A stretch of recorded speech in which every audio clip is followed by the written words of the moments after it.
दोस्तों जब भी आप कोई गेम खेलते होंगे, या GTA 5 खेलते हो, या फ्री फायर खेलते हो, या पबजी, कोई भी गेम खेलते हो, कभी कभी ऐसा स्टेज आ जाता है जहां पर कि आप फंस जाते हैं, फिर सोचते हैं कि अब आगे निकले कैसे। वैसे ही जब आप मैथ बनाते हैं तो कहीं कहीं पर आप रुक जाते हैं कि अब इसके आगे कैसे बनेगा।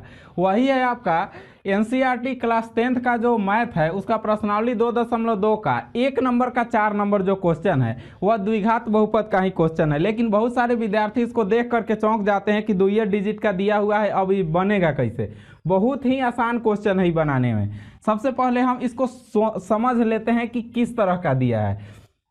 देखिए, जैसे कि अगर जब हम गुणनखंड करते हैं और जब उसका कॉमन छांटते हैं, जैसे कि हम एक एग्जाम्पल में लिख के बता रहे हैं, जैसे मान लीजिए x² plus 2x plus 3x plus 6, ये वाला है। तो क्या करते हैं हम कि 2 गो अलग छांट देते हैं, 2 गो अलग छांट देते हैं, तब इसके बाद कॉमन लेते हैं। इस क्वेश्चन में क्या किया है कि पहले ही सब बना उना करके एक गो लिख के दिया है, इतना ही दिया है। अब आपको इतना ही में से छांट के बनाना है। तो सोचिए कि वो वाला हार्ड था कि ये वाला हार्ड है। ये बहुत आसान है, वो वाला थोड़ा सा इससे हार्ड था। चलिए अब इसको बनाना है तो कैसे बनाएंगे। 4u² plus 8u। अब इसको अलग अलग कहीं पर इसको कॉमन छांटना है। तो कॉमन तो हम आसानी से छांट देंगे, आपको समझाने के लिए बताते हैं। 2 गुने 2 गुने u गुने u, 2 गुने 2 से 4 हो गया, u गुने u से हो गया आपका, ये 4 नहीं है, ये u है, समझ गए। और 8 को अगर तोड़ेंगे तो बीच में प्लस है, 8 को तोड़ेंगे तो क्या आएगा, 2 गुने 2 गुने 2, 2 दूना 4 दूना 8, और एगो u है तो एगो u। ये कॉमन छांटने बता रहे हैं, बहुत सारे विद्यार्थी को आता ही नहीं है, और जिसको आता है थोड़ा सा आप भी समझ लीजिएगा तो अच्छा रहेगा। अब देखिए 2 2 कॉमन, ये भी 2, ये भी 2 कॉमन, ये भी u और ये भी u कॉमन। तो कौन कौन चीज़ कॉमन आया, 2 दूनी 4 और u, 2 दूनी 4 और u कॉमन आया। तो 4 ऐसे वाला 4 लिखते हैं, 4u कॉमन आ गया। बचा यहाँ पर क्या, 1 ठो u, और उसके बाद बच गया उधर में प्लस 2 बच गया, इधर 2 बच गया। अब इसका काम नहीं है, ये अलग कॉपी पर कहीं पर अलग पन्ना पर अब बना करके रफ में देख सकते हैं। अब देखिए कि क्या निकालना था, शून्यक निकालना है, क्योंकि क्वेश्चन में पहले दिया है कि शून्यक निकालिए। अब बराबर 0, जब भी हम कभी कॉमन छाटते हैं, जैसे कि 2x इंटू 2x प्लस 3 और plus 4x into 2x plus 3, इस तरह का रहता है कोई क्वेश्चन। ये एग्जाम्पल में हम आपको बताए हैं। तो क्या करते हैं कि बाहर बाहर वाला को एक साथ और अंदर अंदर वाला को एक साथ, लेकिन यहाँ पर क्या है कि इधर वाला दिया ही नहीं है, एक ही दिया है। तो एक ही दिया है तो दोनों में 0 लगा देंगे, बस आपका शून्यक निकल गया।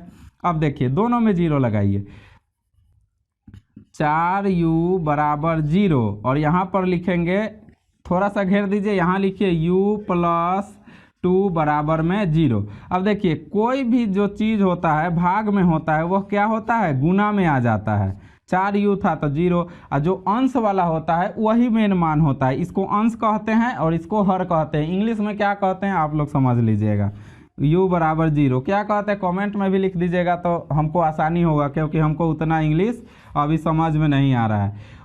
चलिए यहाँ पर है +2 है, तो इधर जाएगा तो क्या आएगा, -2। अब -2 और -u, इसको मानेंगे अल्फा, इसको मानेंगे बीटा। अब चलिए क्या करना है कि जांच करना है, लिखेंगे संबंधों की जांच। संबंधों की जांच, संबंध की जांच कैसे किया जाता है। सबसे पहले क्वेश्चन को उतारिए,